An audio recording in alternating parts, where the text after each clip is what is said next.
general population conflicted. Better lick your finger and turn the page. Dissect the lines that made you to rage. Get out of your Monday drudgery.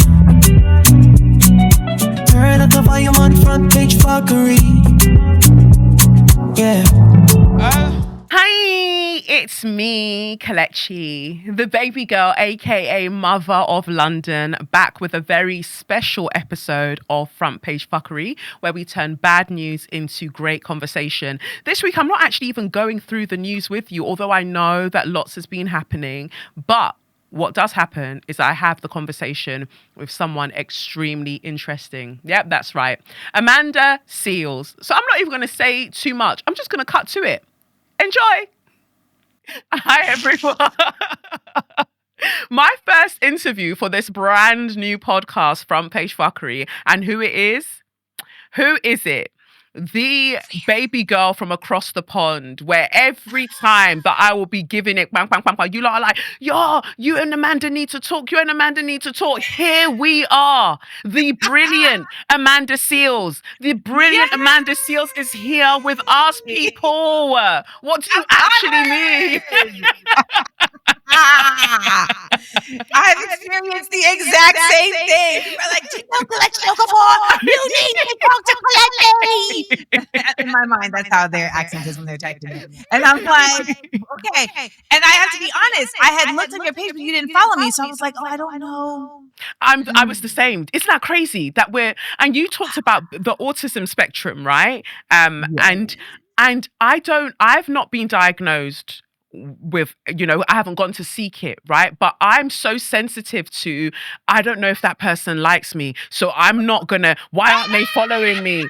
Why aren't they following me? I'm a fucking big deal. Why aren't they following me? I'm not gonna go follow in case they don't like me. I'm not gonna go follow. Meanwhile, everyone's like, but you're so similar. I said, I know Why the do we video's have bang. the same conversation in our heads?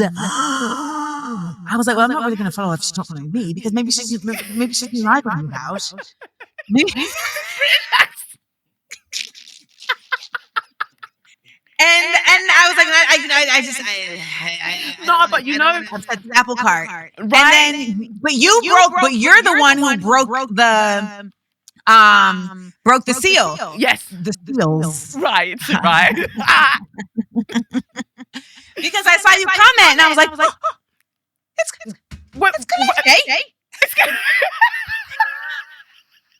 And I was like, okay, all right. I'm going to just tell her, like, yo, they be saying. And instantly I was just like, absolutely. But I think that why that is, though, on a real, I think it's because of the things that we talk about, we have to be so protective of ourselves. And there are so many people who disapprove of the manner with which we approach the world and we approach the things that are happening in society. And I imagine, because, I've watched your interviews, and especially with that one with Shannon Sharp, that really aggravated me.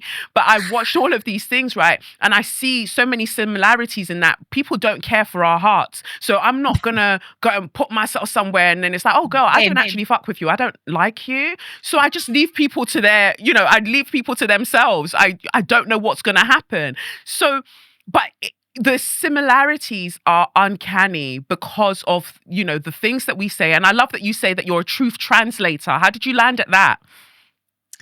I have been very fortunate to have this long list of people who've come into my life and been completely pointless, except for like one thing. And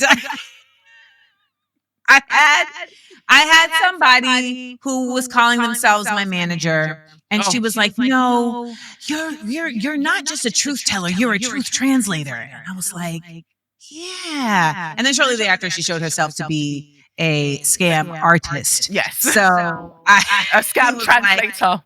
A scam translator. So I was like, I'm gonna keep that, and you go your way. But thank you. And because a truth translator, I realize, is different than just a truth teller, because I'm not just like on a soapbox shouting it out, right? Mm-hmm. So much of what is needed right now is people being able to be brought in, and they have to have a welcome to that isn't necessarily always demonstrated in the same way. Like for some people, they're like, "Oh, you're too harsh," or "You're too direct, etc. However, for some people, that's what they want, right? Because that's the teachers that they have always respected have been direct. And so they will respond to me being direct. And I feel like the true translation part is not just telling you the truth, but contextualizing it, right? Giving you a historical reference, giving you also a moral and ethical connectivity to it. Grounding it in a context that is bigger than just the individual situation, which happens in the United States all the time. Like here, Absolutely. it's so myopic. Kelechi, it's unbelievable. I mean, it's just the simple fact that people always say, like, that's happening over there. That has nothing to do with us. And it's like literally the United States is a parasite feeding on the entire world. Anything that's happening that we are even remotely involved with has to do with us. Period. The same with Britain. Yes. The way that people like to push it and go, oh my God, what's happening in Minnesota right now in America is terrible. Oh my God, what happened? What about what's happening right here? How did America come to be? The America that we know, how did it come to be? Was it not through Britain? Who were they seeking independence from? And, to keep it a buck, even though they were seeking independence, quote unquote, they were still really just expanding. They were expanding the people who control the British Empire through the banking systems. And that's what the United States is. It's an expansion of colonialism, just without the simple name of British Empire. It becomes just colonialism. And, Britain used to be the bully that was like set forth out. And then the United States became the bully. And both of them at this point, I saw a video, Kelechi. I'm going to send it to you because it really gave me. Rarely do videos give me like hope. I don't know. Sometimes I'm hopeless. I'm not hopeless, but rarely do I watch a video and I'm like, yeah. And this was like, let me tell you what's happening right now. You people sold something to get white supremacy. But it wasn't real because white supremacy isn't real. So you got a fake white supremacy that had a time limit on it. Oh, yeah, and baby. Time's up. Time is up, honey. So, like, when you talk about true translator, like, I've been trying to translate to people the fact that, like, what we're dealing with has been happening so much longer than just your consciousness. Yes. And the thing is, America isn't a country, it's a corporation, right? It's a company, right? And so when you talk about expansion, when you talk about all of these things, this is why growth and this is why hyper-consumerism and capitalism is forced down our throats, because it's thinking about it's this parasitic growth to take hold of another host, whether it's for oil, whether it's for cobalt, whether it's for whatever, like just to take hold of the thing and drain it dry. Yeah, people are refusing to die. And I feel like it's the imperialist core, and we are in different parts of the belly of the beast. And we needed to have this conversation because we can't let the beast rest. If we're in the belly of it, we have to keep poking it, make it throw up. Make it throw up. And when we talk about like the United States, right? It's just the latest phase of imperialism. Yes. It's doing what Europe was doing, right? And is. You're right. Let me. You are so right. And is, in terms of just usurping these nations' ability to control their own resources, to control their own access to their needs, etc. The United States just expanded that. And so, like, when I hear people focus solely on the U.S., I'm like, you have to understand, the U.S. is an expansion of the claws that have already been in the mix. People are acting as if Belgium and France and Britain are not in Africa and never left Africa, right? Like they act as if that just stopped. And no, it continued, and it has been conspiratorial by, of course, other African leaders. That's it.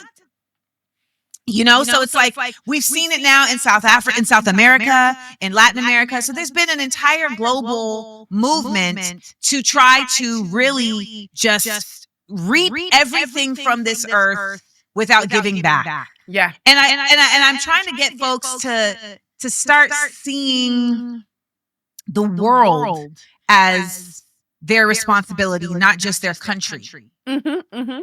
Because the idea of country is false, right? Because there are no real borders. Like, borders are made up. And when we're talking about the Berlin Conference, especially when we look at the continent of Africa, where these men just went and started drawing lines and they're like, this is mine, this is mine, this is mine. What do you mean?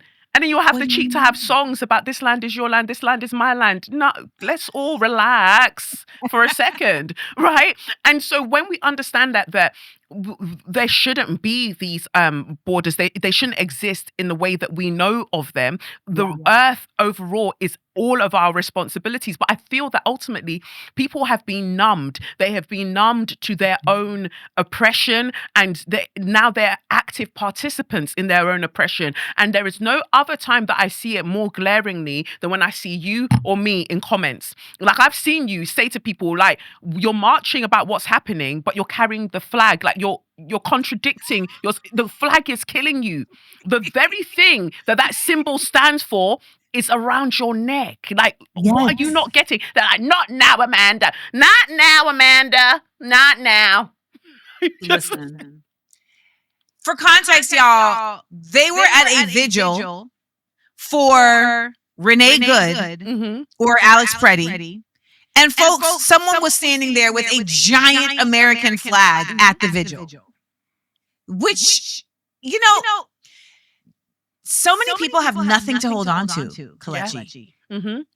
And so this nationalism, this country thing becomes the thing, right? They're identifying themselves with. Like, so many people who are outside right now in the United States, they think they're fighting for America. Right. And what is America? What is it? It's literally a parasitic, megalomaniacal company. Yes. Absolutely. That's all it is. And I've been telling people, because I'm in my own process of learning, and I'm like, we're not countries. Like, we are banks. Yes. The places that we think are countries are banks. The whole Olympics and the flag and all of that, like, that is really a ruse to, like, attach us to something that has actually been given to us by people who actually don't care about us. Literally. Right? Like, think about how many countries don't even have their own name. Grenada, where my people are from, oil Grenada, massive. Grenada is not, that's not the name of the island. Cameroon is the name of the island. And large up Maurice Bishop all day, every day. Because what? And this is the thing, anytime we get close to wanting something, and we're not even saying something has to be perfect, but when we're getting close to anything that looks like liberation, here comes some interruption. And I've been to Grenada, 3 times now? Courtesy of the tourism board. I've been 3 times. And wait, back up. You're not Grenadian. No. I'm sending this to the tourism board. You have been to Grenada 3 times, courtesy of the tourism board. The tourism board has stood me up and played with me multiple times. Not this version, not this iteration. Yeah. But it is on record, Grenada. I hope you're watching it. We're going to sort it out. We've got people. We've got connects. We're going to sort it out. Spice Mass. People are finally there, and they are about the people. And so hopefully they will bring both of us back. No, they have to. I'm hoping. Fingers crossed to the people that know, get us both. You need us both in Grenada at the same time. And even looking at what is it Dickon Mitchell, what he's doing now as Prime Minister of Grenada. And again, what's he doing? Wait. Even like I look at what we've had previous, or what I've learned about previously in previous like governments and things like that. And I'm like, okay, you're starting to talk about some things. However, I do find that sometimes it can be a bit condescending to the people. It's.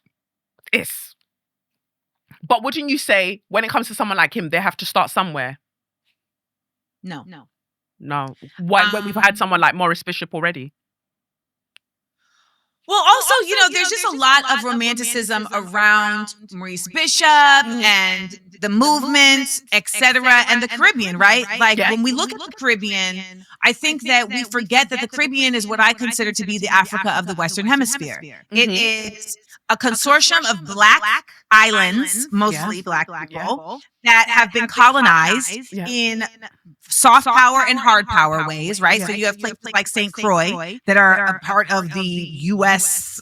Virgin Islands. How, right? You have places like Martinique, which are still French, Yeah. you know, and Anguilla, which is Dutch. Mm. And then you have places like Grenada. Yeah. Right. Then you have places like Grenada and Jamaica, right? So like Jamaica looks independent, but it is still owned by Britain. So they don't have any control of their beaches. You look at a place like Grenada and it seems like, okay, Grenada is independent, but at the end of the day, Grenada has a medical school that essentially is a huge part of our entire economy and is largely supported by Americans. That's soft power. Instead of having a military base, they had a medical school. And it was that medical school that they used as the reason to invade in 80. Was it 86?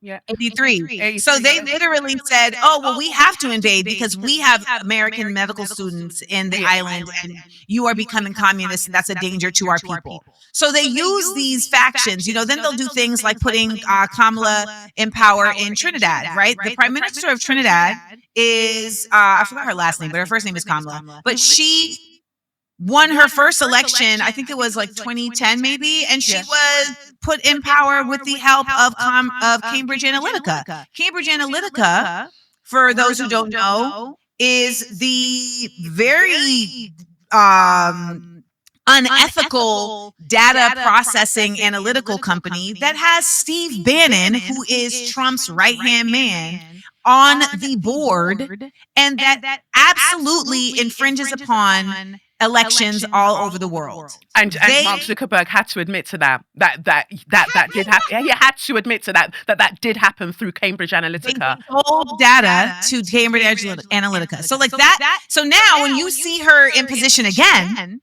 and you see her being like, we love the United States, we love Donald Trump. Yeah. You understand, oh, this has been a process this has been in process. And the Caribbean has CARICOM, which, you know, similar to like organized countries in Africa. I'm blanking right now. It looks on the surface like, look at us. Yeah. Coming together to work with each other. When in actuality, it ends up being, we have allowed you all to come together so that we can now can control you from here. Yeah, we can control you from here. And this is what makes it sad. And then people obviously will talk about Ibrahim Traore and they will talk about Burkina Faso and Mali and Chad and all the things that are being done there. But to me, that worries me because they're of their anti-LGBTQ stance.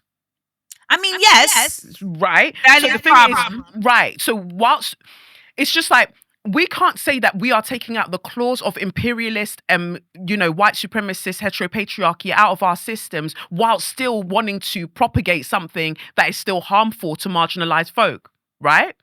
Yes. But I still get like we want to get our resources and have, autonomy and agency over our resources. Well, I think this is when we end up having to kind of do the dance of grace.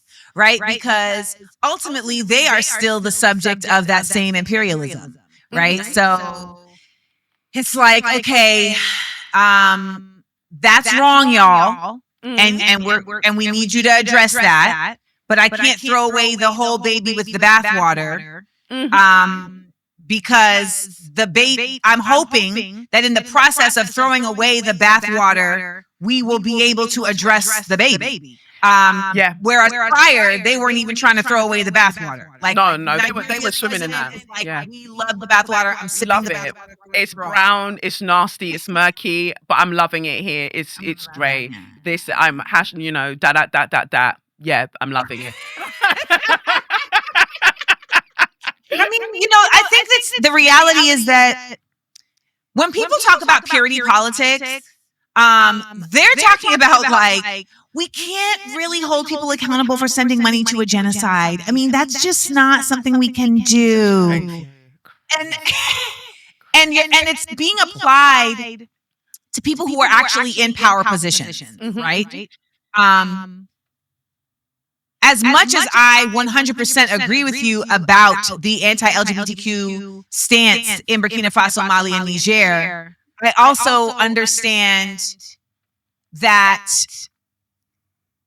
that is the version of we have to start somewhere that I feel like I have to acknowledge. That you can get. That's it. And for me, that's why it works both ways, because I have to think, if I'm gonna say, you know what, Ibrahim and all of them, man, I'm gonna give you a blight because of this particular, but I'm hoping that we can fix it. I'm also looking at other places and going, you still have a lot of work to do, but let's see where you're going with this. I want to see where you're going with this. It's that grace that you speak of, that I am not in that position of power. I don't know what the hell I'd be doing. People, you'd be on a podcast with somebody else dragging the hell out of me. I don't know what I'd be doing, but I'm trying to figure something out, and I'm definitely not taking money from APAC. You know, I'm not doing all of it. I'm not taking money in the UK version, Friends of Israel. I'm not trying to take money from them lot. But it does make it really, really challenging. But we've got to do something. And I'm not into, I just need to see more women and I need to see more things. I just need people to start thinking or moving from their soul. So not even on a woo-woo spiritual vibe, but it's what you were saying about Earth. Why are we doing this? How can we wait? So we're on a rock hurtling through space. We don't know where we're going, what's going to happen. We're not taking in that phenomena that we are living beings on a hurtling rock and we're happening to be here. But instead we're going, you know what? War, pedophilia, taxes. That's what I like. That's what I want to push forward. And we're all going on, we're going along with it as if it's sane, as if it's a normal thing to want to do. And I don't know how we break away from that. So in my humble opinion, you're right. Part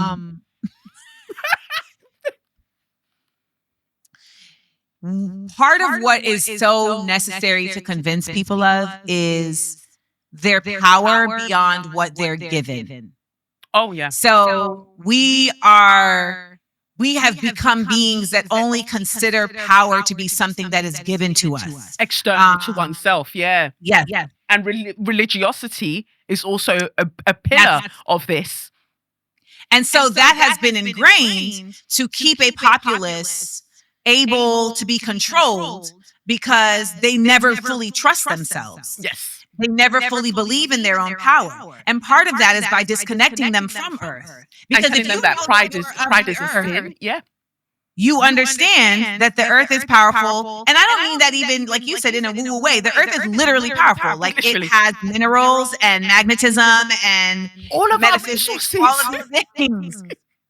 Like the Earth has a heartbeat because it is constantly generating and emitting energy, right? Yes. So anything that has energy and emits energy has a certain level of power. Like that's just what it is. We as humans are constantly giving off energy. We know that because when someone walks in the room and you're like, ooh, I didn't like that energy. Like, that's vibrational. Yeah. So I'm trying to, in my radicalism, in my decolonization work, I'm trying to connect people back to looking and learning with not just minds, but with their hearts as well. So much of when we're learning is about just learning facts, learning timelines, learning dates, but not learning integrating. But we're not integrating exactly how that actually connects to the heart and the soul and the existence. I grew up with teachers that were doing that work in the classroom. Like that was a part of how they taught. This happened and it was not good because X, Y, Z. Did you like when this happened? What do you think about this? We're not taught in class, in school, on television, in movies. We are not taught to not only think critically. We are also not taught to think principally. No, we're not taught to think ethically. And we act as if there isn't a base for that.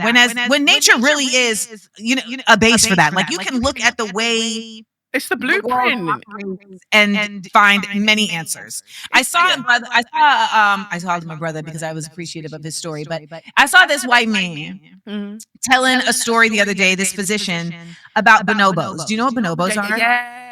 Okay, and it's a matriarchal vibe, and then they saw one abuse a child, and they beat the shit out of. They killed him. Good.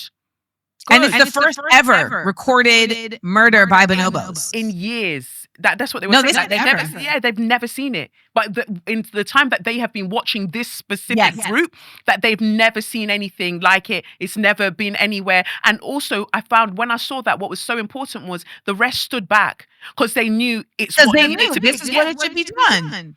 They weren't in the comments saying, "You guys, let's be nonviolent." No, and at the same time, let's raise our bonobo children better so they don't end up in situations where they can be beaten or they can be treated in this way. What was the bonobo child wearing? What we it's that ludicrous. Yes, we're talking about primates that we've got 98% in terms of genetics. We're 98%. We share are the family. same amount with them and chimps. We are family. And then man can look at what's happening and say, hey, that's wrong. And it's the fact that it was the 3 female bonobos that got together and killed him. Mhm. Yes. It's a wrap. Yeah.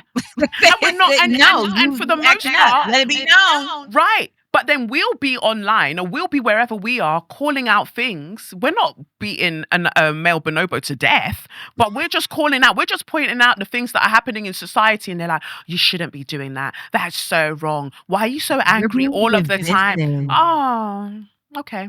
All right. Well, we should just all sit around and just watch then. But this is what I wanted to ask you about, though, because I don't think people ask you enough. They don't give you space. Any of us, either of us, space for this. How do you move? How do you navigate loneliness? I really don't get lonely anymore. Mm. I was forced to find out how to get through that by being ostracized. Like in 2024, I was essentially like kicked out of Black media. There was an entire smear campaign that was launched that was Amanda Seales is unlikable. And so articles popped up on like Essence and Black Enterprise and the Griot and the Root.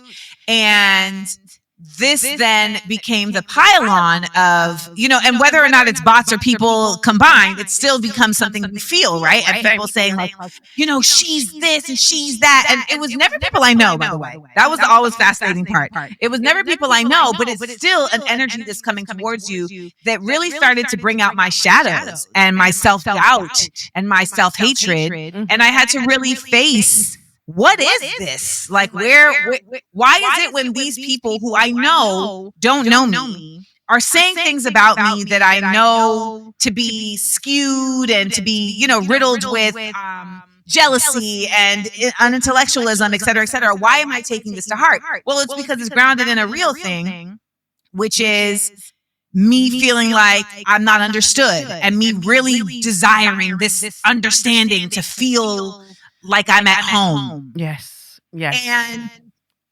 I was really forced, Kelechi, to go on a journey of finding my own inner understanding that relied far less. I'm not going to say that I still don't care, but I mean, percentage of 50-50 to like 10%, and being a part of this internet world is also its own, that's its own version of harm on you not being able to adjust in that way. And so there was 2 phases. I was with somebody for 3 years. We broke up in 2023. And upon that breakup, I really had to ask myself, like, what do you really want? Yeah. Like, what were you getting from this person that that you can't get from yourself? And I had to have that same conversation about me and my mother. What are you getting from this person that you're not getting from yourself? I had to have that same conversation about the friends that I had around me. What are you getting from these people that you're not getting from yourself? And when I was really, really, really, really honest, it ended up coming down to ego stroking. It ended and listen, ego stroking can be necessary. Jordy, please. We're doing a podcast. Hey, Jordy, babe. And don't get me wrong, like you do need to be built up. Like, we're in a world that's like beating you down all the time. However, sometimes it's just not helpful to you, and it's blinding you. It's giving you a blind spot to your own ability to connect to self. And when October 7th took place, so much of what I had thought was the truth became completely eradicated. The veil was completely removed. So it was like these three things happening, boom, boom, boom, left me in a desert. And I had to like find my way to something real with nothing around me except me. Yeah. And that became getting grounded in spirituality. That became getting grounded in really just my art, coming back to my creativity and my art as a true source of power that doesn't have to be necessarily put out there for people. It really can just be a way to funnel my overwhelming emotions that I have all the time into something of value. And really learning that I was autistic was a huge awakening because it released me from the shame that I feel caused the loneliness. Yeah. Because the loneliness for me came from feeling misunderstood. Yes. Yep. So once I began to understand myself and the spirituality and all those things, and then the autism was the final like door opening to Narnia, because it clarified not only the present but the past. Yeah. It alleviated me of this feeling like, why can't I just be someone people like? Why can't I just be normal, right? And when you're talking about that, it hits somewhere deep in me, because I would often say to those close to me, I don't get what it is. Like, why am I so misunderstood? I'll hear some people describe me and I'll be like, "Rah, she's a dickhead." Like, but that's.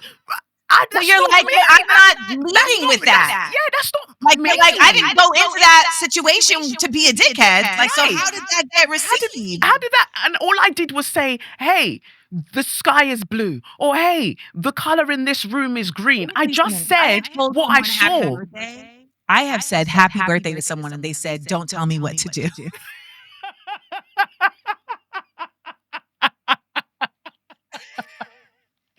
If I don't want to be happy on my birthday, I don't need you telling me, policing my so because the way that we verbalize things, the way that we speak is also so direct. So direct. We have a deep voice. We have conviction. Passion. We have conviction. But even aside from passion, we know what we're talking about. Oh, but how dare you? Because I'm looking at it and I don't want to dwell on it per se, but even seeing that smear campaign happen against you at the time, you'd be surprised to know that, yeah, you are somebody that we can say specializes in knowing about African American history. But that wasn't how it was. Right here. Right, but that's not how people are leading with it. It's just, she's just like that, and you know what? For all of the nuances around colorism, I also think that the reason that certain things could go ahead and like she thinks too much of herself, it's because you're light skinned. So it was just like. And people watch and be like, "What are you saying? Are you saying reverse colorism?" I never fucking said that. No. But what I am saying is that there are certain things. I never fucking said that yet. But it's true. Right? I'm also pretty. A cutie, a painting. So it's just like, how dare you?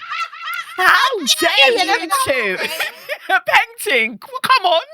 So it's like, how dare you? How dare you be attractive? How dare you have cute style? How dare you take care of yourself and give us looks and also give us insight and observations that are salient, that are incisive, that are irreverent, because you're not bowing down every time somebody says to you, you should like this person. Even when I've seen you talk with people and really try to call them in and say, "Hey guys, even Kamala Harris, I'm tired of you lot saying, oh, well, if y'all had just voted for Kamala, if y'all had just given Jasmine Crockett a chance, which you're not going to do." I'm absolutely going to do that. I'm absolutely going to hold every entity that represents the institution, every oppressive governmental force. I'm going to hold them to task. And you lot aren't going to tell me that because that they've got a pussy, I should calm down. No. No. No, because anybody can be an agent of white supremacy. What do you mean? And I am more, honestly, I am more critical of Black folks who are representing it, because we know that they are more effective agents. We have seen this over and over and over and over again. At what point do we say, okay, y'all have shown us how you work. Let's actually respond to that with insight and acuteness and acuity. Okay, they be infiltrating. So now I got to make sure everybody who comes through here. And then they'll say, well, who are you to do that? I'm somebody who has a proven track record. That's what I am. I have made it my business to be very out here and loud all the time about everything. Yeah. So you don't even have any secrecy to accuse me of. There's really just been a commitment to saying, okay, I'm doing this now. You know what? I learned this, so I'm not rocking with that no more. I'm learning this now. Hey, I'm putting you guys onto this. Hey, I'm with these people. Like people have watched me, Kelechi, go from being a child actor to a full radical leftist who has no corporate support whatsoever. I am fully 100% supported by the people. It's like looking in the mirror. It's literally just Patreon subscriptions and support of my art and my offerings that I give on AmandaLandExports.com. That's it. I wrote a book. What Would the Ancestors Say is my latest book. That's literally how I am funding. And when people say like, well, what are you doing? I just did an entire book tour that I funded. I sent me and my security guard out to all these cities to do talks with folks. And by the way, the talks were free, people. Wow. The talks were free. You could buy a book or not buy a book. Wow. So like we have to consider the fact that there are people who are going to be placed in our way. Yeah. And when you look at us as those people, you're missing the learning. And that's that was always going to be the point, though. We would look like the antagonists, whatever. We would look like the ones that you're meant to fear. And what are you fearing in us? The fact that we are moving confidently towards our own liberation and we're reclaiming ourselves, what it is to be sovereign in this life for ourselves and hold ourselves accountable. Because at the same time that they've watched us grow, they've seen us do these things, made mistakes along the way, but I've owned that. Always unlearning that, I didn't quite get that right. So you know what I did? I went away and I went and did more research so I could show up better, not just for myself, but for us all. And literally they will say to you, like you said, what have you been doing? I built a children's home in Nigeria, in Lagos, Nigeria. Me and my mum took my money from all of these speaking engagements, brick by brick, built the children's home in Lagos. Why? Because many people need to disrupt the orphanage industrial complex that is used as a facade for child trafficking.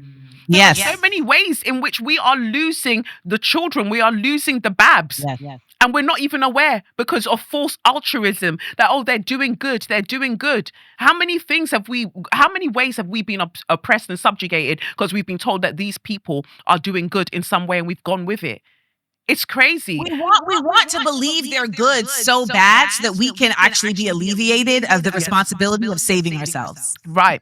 And somebody's going to do it. And now I've seen an exponential uptick in people going back to organized religion. Why? Because it's like, let somebody tell me what to do. And Sky Daddy's going to fix it. Sky Daddy's going to come down and Sky Daddy, whatever you want to believe, the responsibility is still ours to get on with fixing whatever this is and being open. I think what spirituality has taught me, I don't know if it's been the same for you, is being okay with destruction, being okay with something toppling down so we can start again. Meanwhile, people are trying to keep the structure, the framework erect. That is resting on the backs of marginalized folk, but they want to keep it erect. But they're telling you somehow what I mean. we're gonna change things. We're fighting for America. This is what I mean.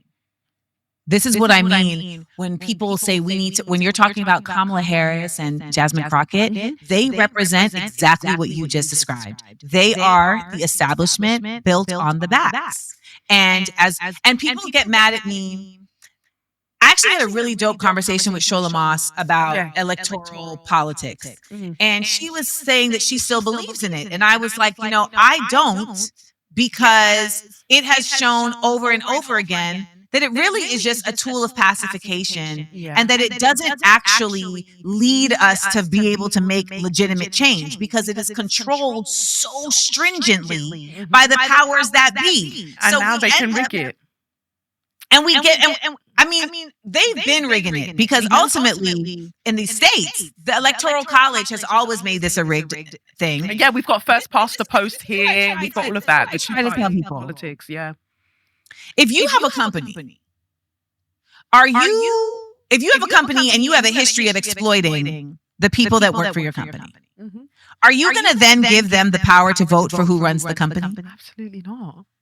Absolutely not. So like nonsense is watching people say, I'm going to run for Senate, and then everyone, like you said, running to them the same way they're running to their pastor to be like, okay, you're going to save us. You're going to save us. Let me give you some of my money. Let me give you my time. And they don't have the power to.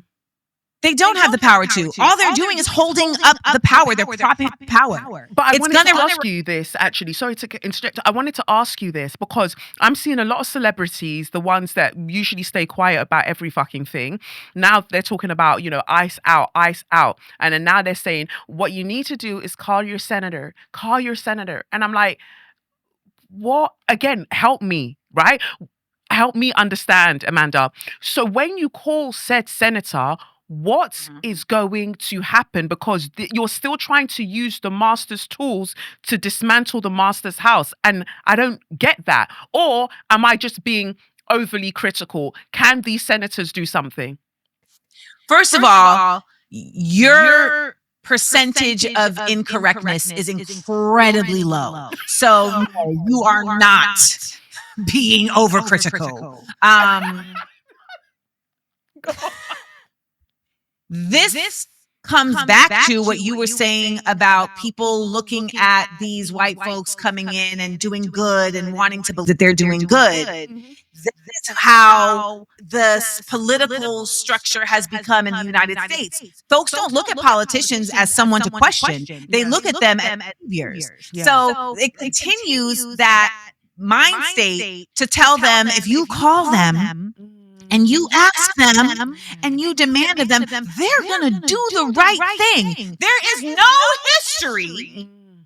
There is no empirical proof that is substantial enough to suggest that that even makes sense, because what it would mean is that these politicians are in position because of you. And that is the trick. Politicians in the United States, particularly at the electoral level, so Congress, meaning the House of Representatives and senators, they are elected, quote unquote, by the vote of the people. However, everybody knows that it is lobbyists. It is the corporations that are by and large funding their campaigns. They are the ones determining who gets in position. They are the ones who determine how the Supreme Court is going to vote on things. It is a completely, deeply corrupted system. Yes. 100%. So to tell people, if you just call them, Just call them. Call them. they're gonna listen to you. First of all, they don't even answer the damn phone. Oh. Second of all, there isn't any reason for them to listen to you, and that's really what I'm trying to get people to understand. It doesn't behoove them to listen to you. Like you're not changing their course. These are people who have not come into politics to be public servants. They have come into politics to get money and to look famous. Oh. I always tell people, DC is the same as Hollywood. Instead of script, their speeches And That's suits. it. They love a suit. They love a suit. They love a suit and tie. But They love a podcast. Oh, they love a podcast. And just telling us that we're just getting it wrong because look, you can't change things from outside the room. You have to be in these rooms to change So everyone things. says that, and I'm like, but you're what- getting in the room and you're not communicating with anyone outside.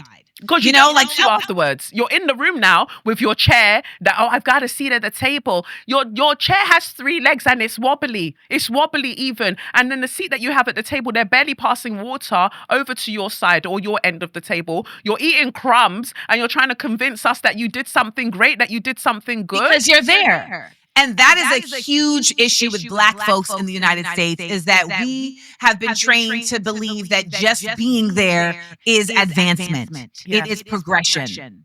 And I refuse to settle for that crumb. Yeah. And there are other means. You can just not go to that table. You can just understand that they shouldn't have been a table in that way in the first place. The feast of life was for all of us. It has always been for all of us. It has been hoarded. So you are amongst hoarders is what's happened. I don't want to be amongst hoarders. If you're not showing up to the table with an axe, Oh, I don't care that you're there. what does it mean for me? So we're using corporate language and we're just becoming that when we're not moving anything forward. And so it's I just find it truly fascinating. But then how do you think that Mamdani differs from that? I don't know yet. Okay.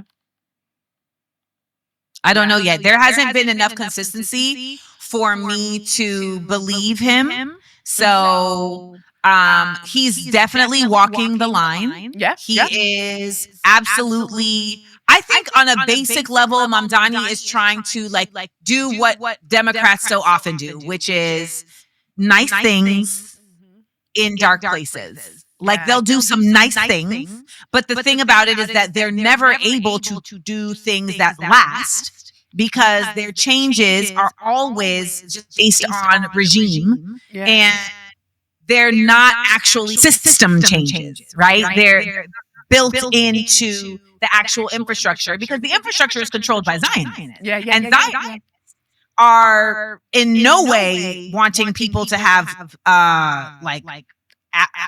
what's the word I'm looking for? Abundance. No.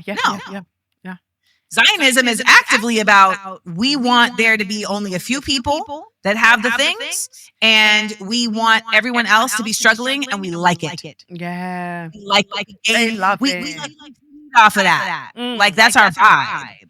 It's sick. It's very sick. And how have you found, because we're similar in the way that we're self-produced. I've got my website, my members area where I do all of my things from, because I'm not expecting to be invited to the things, booked to do certain things because of the way that I call things out. So we have to make sure that we are self-sustained in order to do the work that we do. And ultimately, in that sense, that we can't be bought, right? Because if these brands are giving us things, they're going to expect us to shut up to have the things. And I'm like, what? I love yapping too much, I love yapping too much. I wake up and I'm like, what can I tell the people today? What have I discovered today? Like, I think through the, whether it's the ayahuasca, whether it's this, I've woken up to really feeling life, and it's painful at a lot of points, but I don't ever want to stop feeling whatever this is. I never want to stop feeling it because at least I'm understanding that this is what it is to be alive, to see somebody else's pain and feel it as your pain, and to want to do whatever is in your power to let people know that this isn't right and this must stop.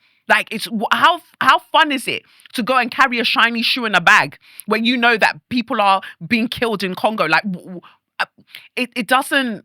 I can't do that. I can't believe we thought either of us didn't like each other. I like you so much. I like you a lot. Look at this. And hey, anybody who's listening, we want to do this in person. So as long as you're not Zai, can you bring the things? Bring the venue. Bring the venue, bring the things. Because we've got more things to talk about. I need to get out of the US bubble. All of us need to get out of our bubbles. Yeah. That's been by design, that we've been put in these bubbles. And then, it's I say this not lightly. Like, it's trippy that both of us, as strong voices as we are, have been so traumatized that we kept ourselves in our bubbles from each other. Yeah. When the truth is, we have to be aligned, right? Like, we have to be a part of a global network of folks that have not just courage, but what you just said, which is we have a willingness to lean into our sensitivity, to not run from it, but to alchemize it. And that's what I'm trying to awaken in folks. Your emotions and your sensitivity are not something to run from. They can actually be the thing that leads you to the liberation that you really actually do seek, but that you're afraid of because you're afraid of what you're going to have to do. And this is it. It's you can't. If our sensitivities, if our sensitivities weren't so powerful, the corporations wouldn't spend such a large amount of money trying to numb it, marketing to us to give us so many distractions, so we don't feel. because to feel is to be alive, and we need to be doing something. And you're right. It's that word that you use, especially, is about being so traumatized by where we are and the things that we've seen. That's like, oh, I don't know what's going to be like over there. And I was saying it in my members area as well. I said, I don't like the fact that I don't trust. Like, I'm scared now, because people just do weird things, especially, as you said, around management, agents, all of these things. And initially they make it out like, oh, I love your voice. I love that you're so outspoken. I love this. I love that. And then you just start seeing that essentially what looks like sabotage and nobody having your back with these with these people. And then they'll be telling you about book sales, this, that, and the other. Well, I don't know how you expect me to push my book when people are dying and people are experiencing various types of genocide, but I should jump online and say, hey guys, the paperback version is out. Like, what? Well, I actually bought I had a memoir that was supposed to come out last year on Simon and Schuster, and I bought it back from them. Yeah. Ooh. I bought it back. I think about that check a lot, but I hear it. You know, but it's a version of buying your freedom. Yeah. You know, I wrote this memoir. It was 150,000 words. And then my editor was like, oh, I'm going on maternity leave, which I just thought meant like you're going to go have the baby. No, she was like, I'm not going to be available like at all. And I'm like, we are writing a book together. You live 6 minutes away from me. Long story short, I finally get around to her notes, and it's revealed in her notes that she's a Zionist. And I've known this woman for 7 years, but she revealed, you know, she's a Zionist, and she doesn't like me. Oh, when she you doesn't like me. Like when I'm reading the edit, I'm like, oh, Samantha does not like me. Because none of the edits are about the actual construction or the grammar. It's about you, about my life choices. Yeah. How dare you? How dare you? I made a sentence where I said, of course they would come and smear campaign me. I had 2.3 million followers. I was on HBO, and I'm bona fide brilliant. And she wrote, how are we measuring brilliance? Oh my God. Not that you aren't, but it seems contradictory to name two facts and an opinion to support your theory. So pray tell, who is going to be the arbiter of my said brilliance, if not myself? Who the hell is going to come along and tell me that I'm brilliant, if not me? I'm telling you I'm brilliant. You didn't give me the book deal without me. You gave me not the stage. Listen, I had to stage her out. That is diabolical. But then she sets me up with another editor who, a week after I turn in my book, says, yeah, so you wrote 150,000 words, but your contract actually only asks for 75,000 words. And so can you cut 75,000 words? Like, are there other chapters that you're just not married to? I'm not married to. I have to cut the phone. We go together real bad. Me and those 75,000 words, we go together real bad. Real bad. And you know, and it was like I started to get pushed in this corner, Kalechi, of like, well, if you want the book to come out, then you have to do this. You have to do it in this time frame, and then I realized I'm writing a memoir and I'm working for somebody else. How is this a situation where I am now under the gun for these people, and it's my story, and I'm under the gun to make my story fit into their contract? Like, this doesn't even make sense. The very reality of what we're doing, our expansive natures, our expansive beings, the beings that we are, being folded and crunched and crushed into society's expectations, especially through publications or publishing. And I've noticed that a way to go and silence or distract people who are experiencing their own radicalization and waking up to what life is to give them a book deal. Because then it's like, okay, you go and focus over there. You've got all that writing to do, and then they can chip away at our confidence by being like, oh, you didn't write that properly, and you didn't do that, and you've got this, and you've got that, and you've got to meet these metrics. And so without even realizing it, we start to kind of round ourselves off at the edges because we want to be, and if we're anything alike, my mind is now like, I need this book to do well. Them man got bestsellers. Those lot over there, they got bestsellers. I need to, and now I'm distracted. Now I'm distracted. What happened to me was I'm very fortunate that I have one person that I work with who we are squad, and I know that she has my best interests at heart, right? But by the way, y'all, this is my homegirl. Like, this wasn't an agent, this wasn't a manager, this was a homegirl. And over time, we just started working together in different ways, and it's blossomed into a real dope understanding. And we had a conversation about like what does it mean to do this book? Mm-hmm. And I said, well, let's approach this from an abundance mindset. So if I do the book with them and it comes out in February, well, that's Black History Month, so it'll be more pushed. I'll do press. And then I stopped in my tracks and I was like, but wait, press? That means I'm going to have to go on all these shows that I don't even fuck with. For people to ask you asinine questions. I don't want to go on The View. I don't want to go on Good Morning America. Like, I did all of that. I did it. I don't respect any of these places anymore. And now I'm going to, all of a sudden, because I have a book, I'm going to go to those places. Like, you look like a mess, Amanda. And then Kalechi, an eagle started flying towards my house. I shit you not. I'm literally looking out the window, an eagle flies towards my house, and I'm like, so I do what anyone would do, and I ran up and I got my pocket guide to spirit animals, and I looked up eagle. Naturally. Exactly what we were doing to her. What does this mean? It said, this is a sign that you need to zoom out and look at your life from a deeper perspective. You need to commune with the divine in regards to your creativity. Yeah. So, sometimes I know people are like, it's all generic. No, because not everybody is operating in a creative space. That was a very specific message that said you need, and the zoom out was me realizing exactly what you just described. If I go down this road any further, I am making myself smaller. Yeah. Yeah. And I'm on the cover of this book, smiling, looking up like I did it. While people are being genocided, what did you while do? people are being kidnapped. Yeah. Like, I'm over here talking about my journey to myself and instead of having a midlife crisis, I had a midlife awakening. So I'm supposed to come out here and talk about this while people are literally being snatched out of preschools. Yeah. I look a mess. Because it neutralizes us.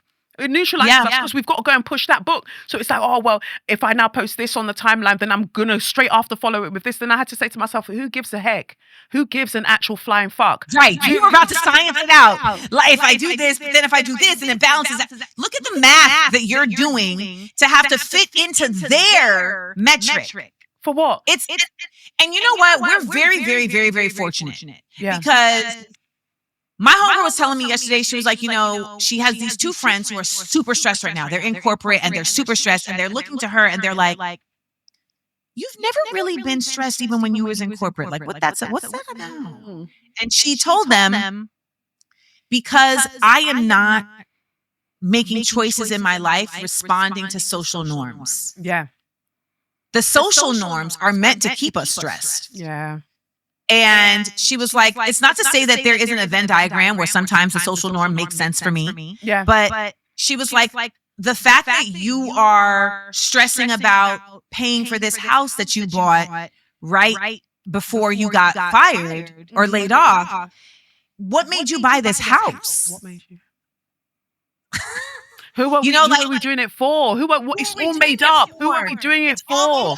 And I was in LA, and it wasn't until I left LA and I moved back east to a suburb that is a village that is nature. Like, deer are casually around me, that I got to disconnect and decompress from the constant state of competition. Kalechi, this is the first time in my life that my social network is not born from competition.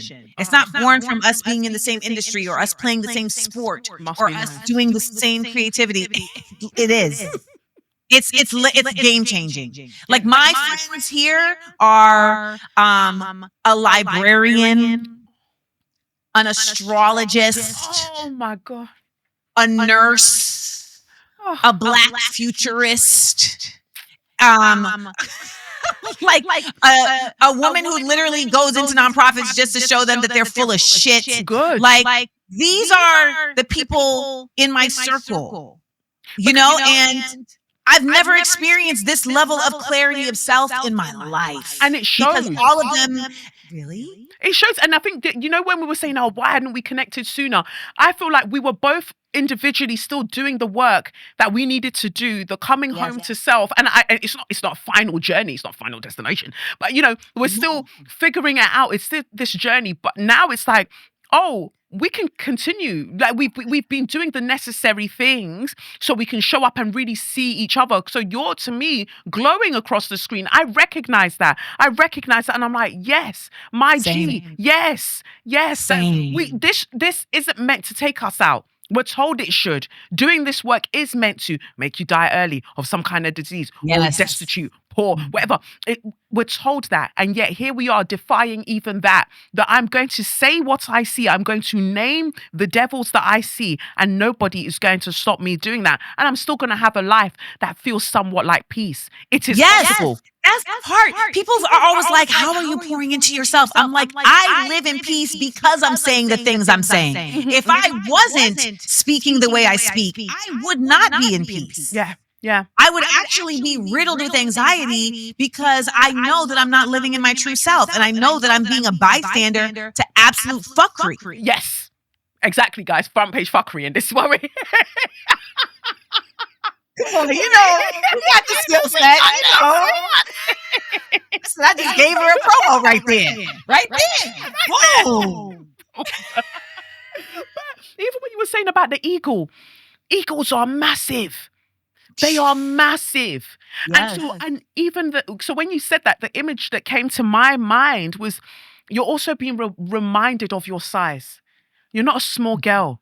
You're not a little girl out here. My cleaning woman, Gloria, reminded me of this the other day because Gloria said, Amanda, you have a lot of things. And I was like, Gloria, because I'm a lot of person. You are, Jace. You are.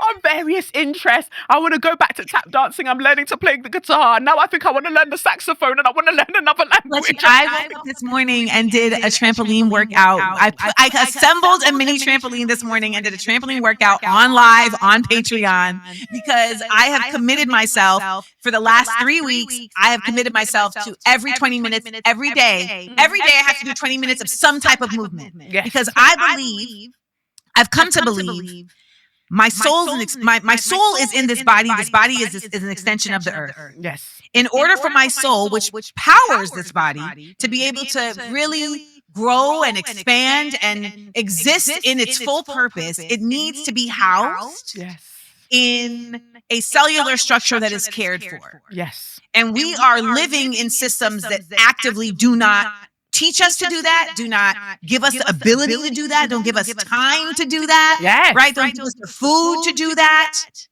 And everything gets bastardized. Everything gets corrupted. Everything. So something that's meant to be about quote unquote wellness, it's been commodified, it's been repackaged, and it's been made this elitist thing or being used as a way to create some kind of societal strata that doesn't need to be there. I say all the time when people are like, oh, why do you run so much? Why do you go gym? Why do you do Muay Thai? I do all of these things because it is to pay reverence to my body. This vessel that allows me to move through this earth and go through whatever soul lessons that I decided I wanted to learn this time round on this iteration of earth or this iteration of reality. I must honor this vessel and also prepare this vessel because fuck around and find out. Like it's so real.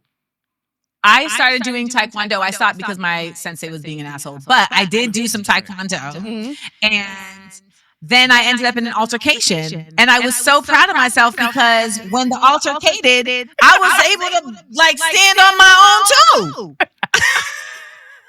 And that man looked back at me like, oh, she didn't budge. No. Get the fuck off me. Right? And it's that confidence like we are. And I think that's what, you know what? Pluto in Aquarius, I think when we initially even connected was Saturn in Aquarius. You were one of the people who had reposted my video about chat shit get banged and that made it go viral. Right? And then, yeah. I was insistent. It made me go viral. Yeah. And so even that, so to me, even By that the way, I energy- used to run and be like, what is she doing? I was not someone saying, why is she running? I was saying, how? Because I can run for 5 feet and I'm like, it's done. No, and I would need to run and be by the water and do all of these things because it's my reminder that I'm here. What's your big three? Where? What's your big three? What are your signs? Like, what's your moon? Oh, I love that you're asking this, not you asking and not me. So I'm a Libra sun, Scorpio moon, allegedly Sagittarius rising. I used to think I was an Aries rising, but I'm not. I'm Sagittarius rising. I had to do my own birth time rectification because I practice astrology as well. Right, you would think so, but actually Sagittarius, the art child, makes sense. And the way that I like to swear up and down, Sag. Because I'm a Cancer, Virgo. So when you said water, I was like, I mean, I have found that like water is really that girl for me. Yeah. Like I've started swimming again and it's now become like, I felt it when I couldn't swim because it was a snowstorm and they had closed the YMCA and my body was like, what's the plan? Yeah. We going in the tub? What we What's doing? the plan? Yeah. We have to do something. Wow. No, I'm really glad we got to do this. And I hope that, well, I know that we'll do this again, but we want to do it soon. So the powers that be, sort it out because we've got so much more to discuss, especially our books. This is just the tip of the iceberg. It was like an introduction to each other. An official. It was, y'all basically watched a FaceTime. That's essentially what you watched. This was a FaceTime that you got to witness. Because what I would really love to at some point even delve into more is how you mentioned about your mum earlier. And I think about my experience with my mum and just for the general term about the mother wound, right? Mother wounds. Yeah. And how that leads us towards this path of social justice or whatever, or advocacy, however you want to see it. There's something about parenting ourselves and then seeing that thing in other people and in the world and saying, I want other people to experience this journey. Not that I'm doing it for them. I just want them to experience coming home to and holding the little girl inside. And whenever I think about, well, why am I doing this? Who am I doing this for? Because that girl had to go through so much and felt so unprotected in a very, very challenging world. And I want her to see that things get better because I helped make it so. I know you just...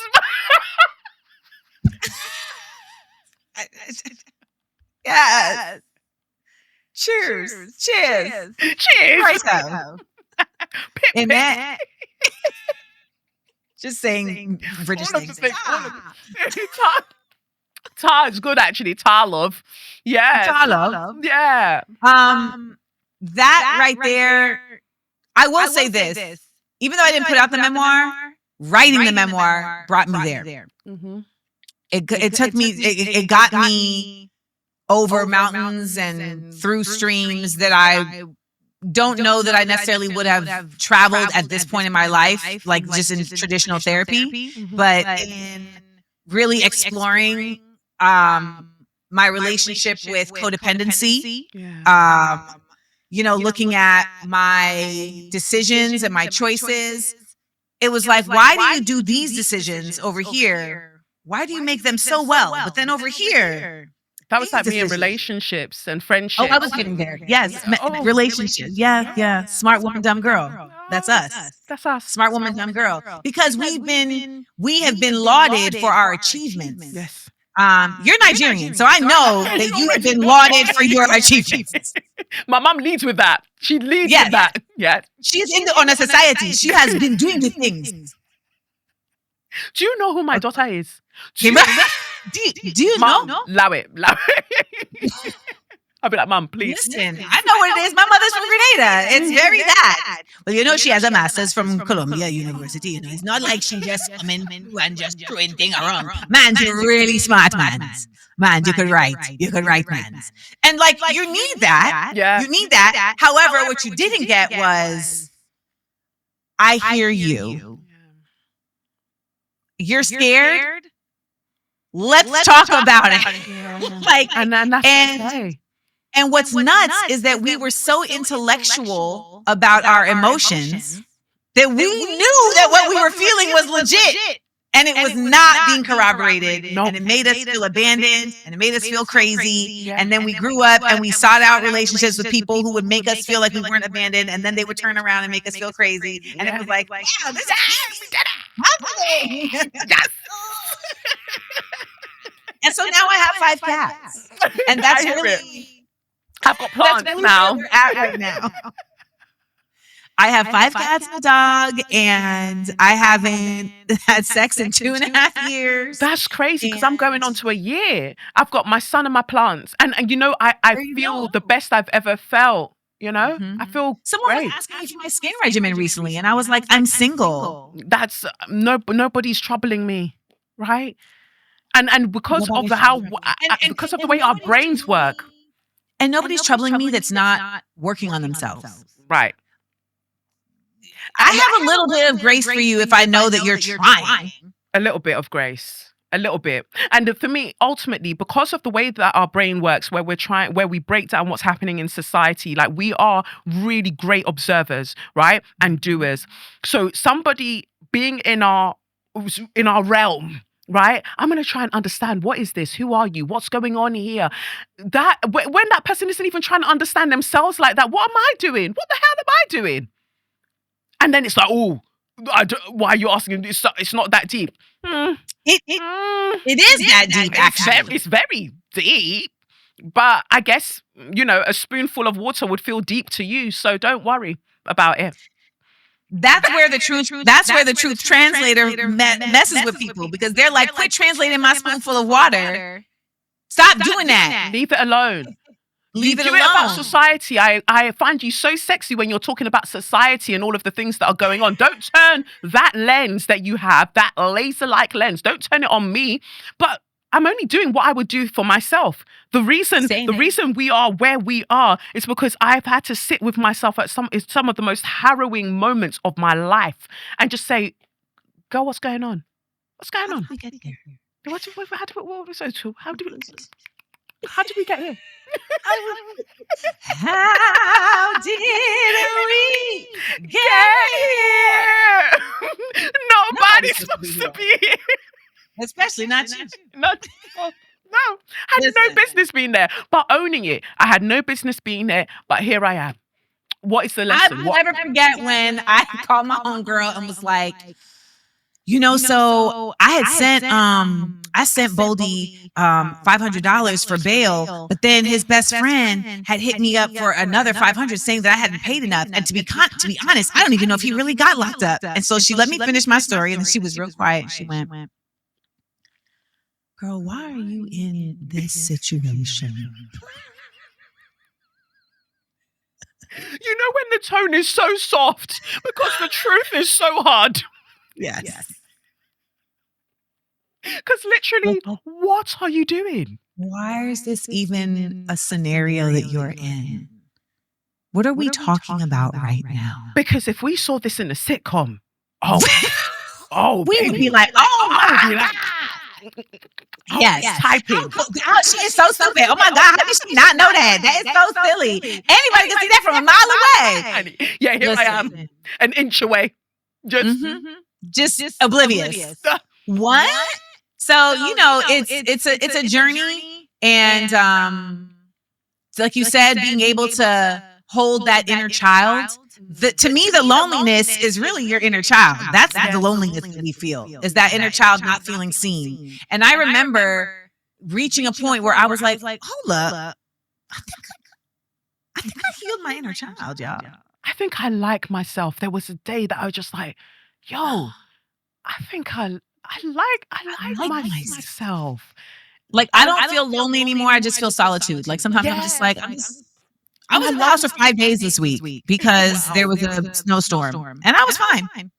It's beautiful. I relish my own company. So some days when I've dropped my son off at school, I can't wait to get home, not go gym, not do anything, just go home and just be by myself. You know, just enjoy me. I think the other day I was packing, because I do these spiritual bath salts, and I was packing up the orders. I had no music on, I had no TV on, and I was just like, I love it. Oh, this is so. There was something very about it. similar experience. Because the other day, I literally was like, let's do no TV.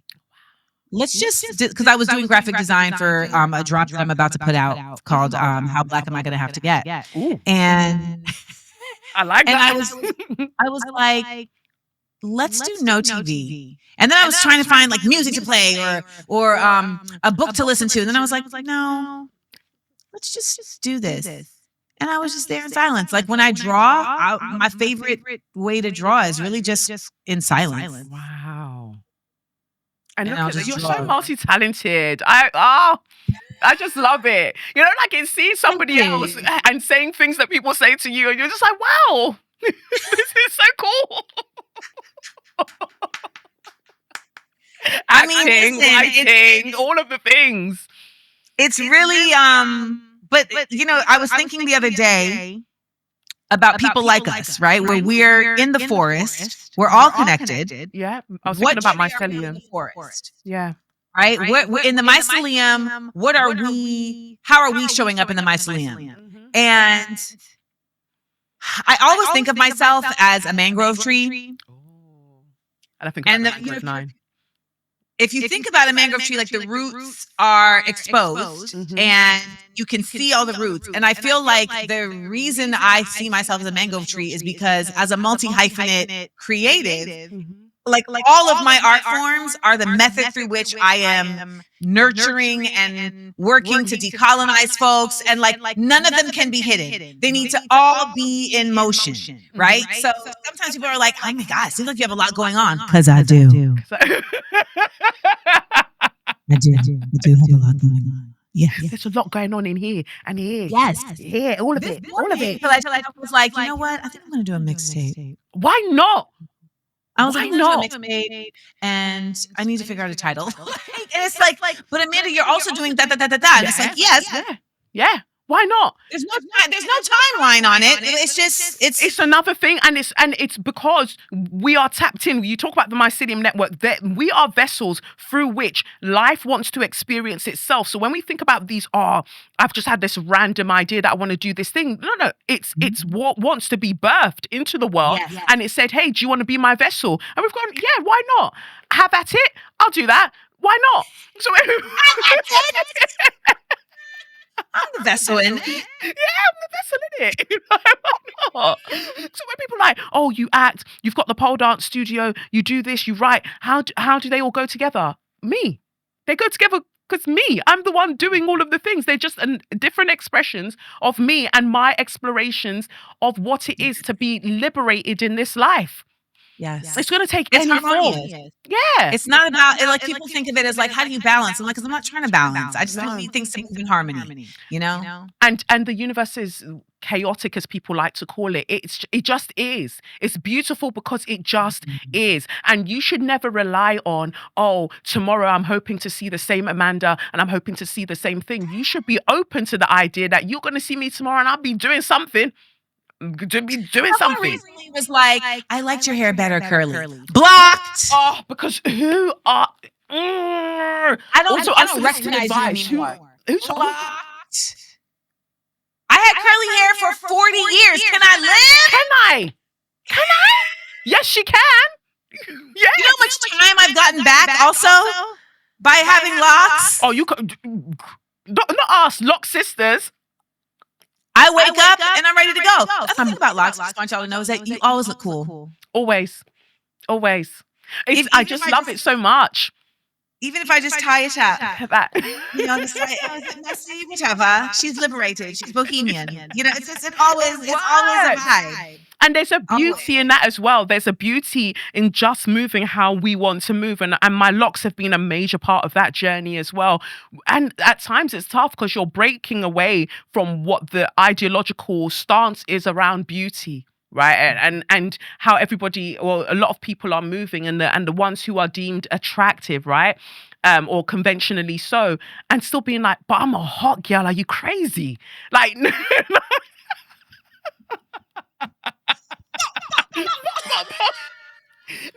have I felt more sexy than when I've had my locks, because I'm like, this is me. Like, I'm just doing me.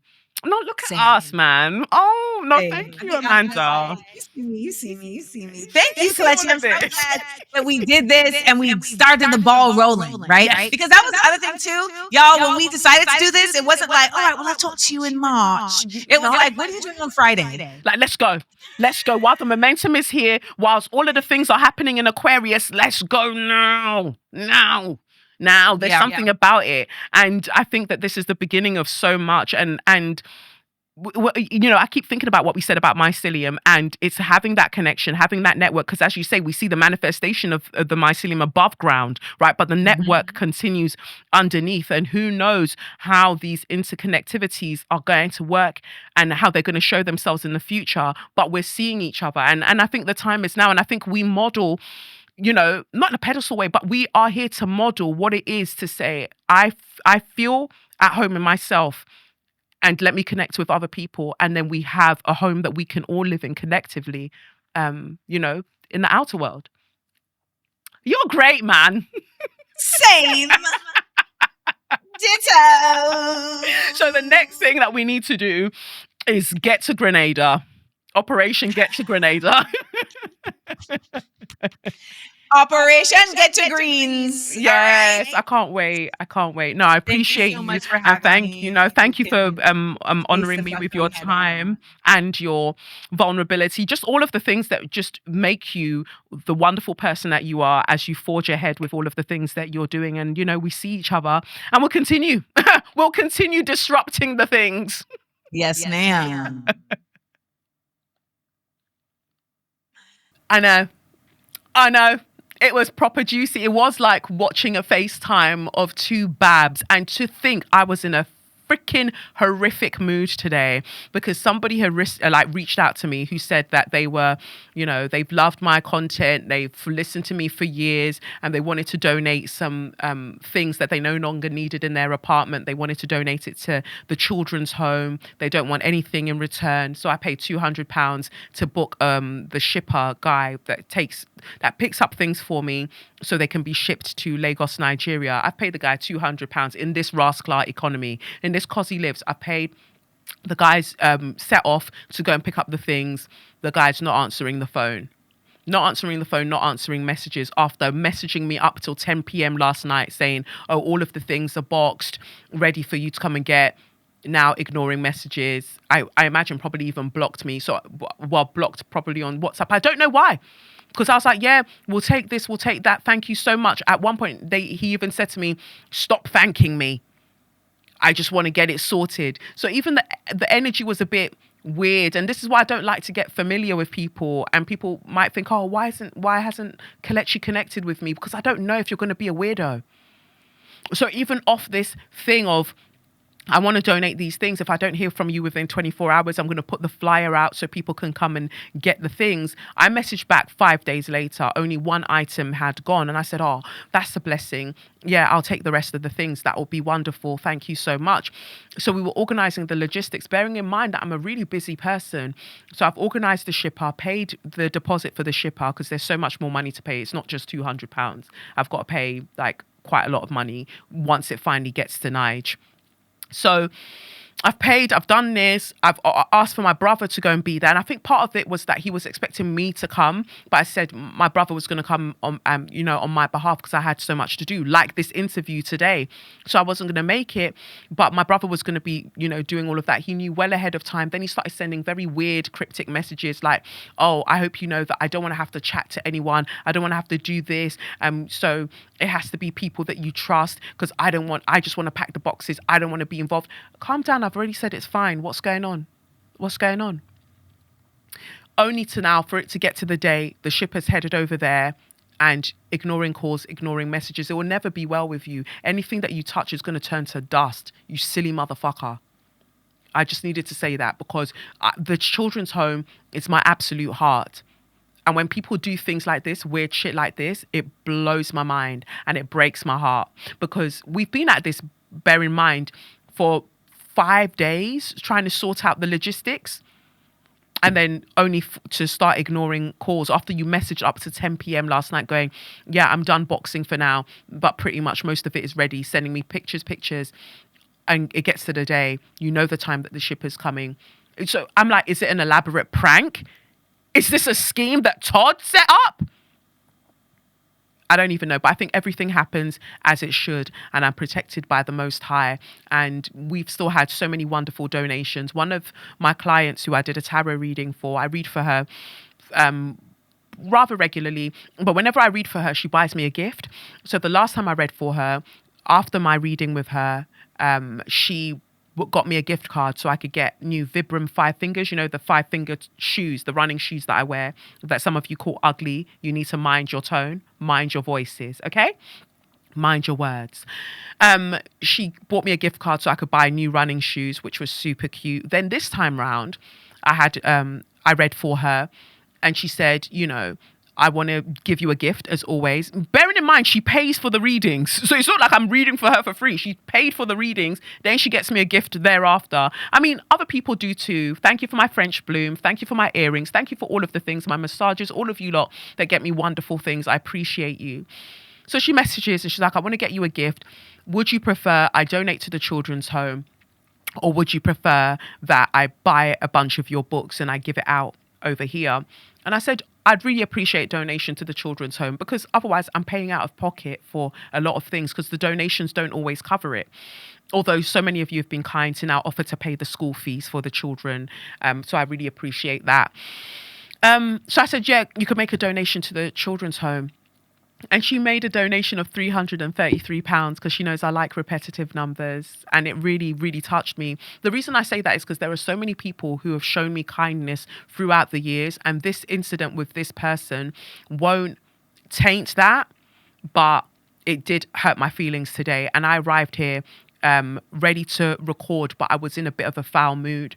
But the moment I saw Brent, of course, because I know Brent was there, but the moment I saw Amanda on screen as well, I don't know what it was. It just brightened me up because it reminded me that I'm not alone. And I've been doing this for years, and people have said so many bullshit things about me throughout the years, and it has felt lonely, right? But I've, risen above it, and I've continued on my way, and I've continued to be sexy. I thought I'd throw that in there, but I've continued doing my thing. So it makes me glad when I see another person who's been having a similar experience, just on another side, the other side of the pond, in another country. It's great to be able to connect in that way, and just to have that reminder that we don't do any of this stuff alone. Like, we all have to have each other, and we are in that forest. And, Amanda makes a great point. What kind of tree are you in this forest that we're in? And I'm still trying to figure that out. So thank you all for listening. Thank you for joining me. It's been me, Kelechi, the baby girl, aka Mother of London. And this has been Front Page Fuckery, where we turn bad news into good conversation. So follow, support, do all of the things. The bath salts have pretty much run out, but I might do another drop in a few weeks, because it takes quite a lot of energy from me to make them and for them to work for you when you use them. But yeah, I guess that's it. Definitely comment. Definitely, if you know that you've got the funds to do so, make the event with myself and Amanda happen. I was thinking of doing a live show in October to celebrate my birthday. If you also want to fund that, go right ahead, but don't disappear at the last minute, because I'll curse you too. But no, let me stop now. I'll catch you on the other side of the news. Peace. Oh, have you heard the news? It's probably been twisted to keep the general population conflicted. Better lick your finger and turn the page. Dissect the lines that lead you to rage. Get out of your Monday drudgery. Turn up the volume on Front Page Fuckery.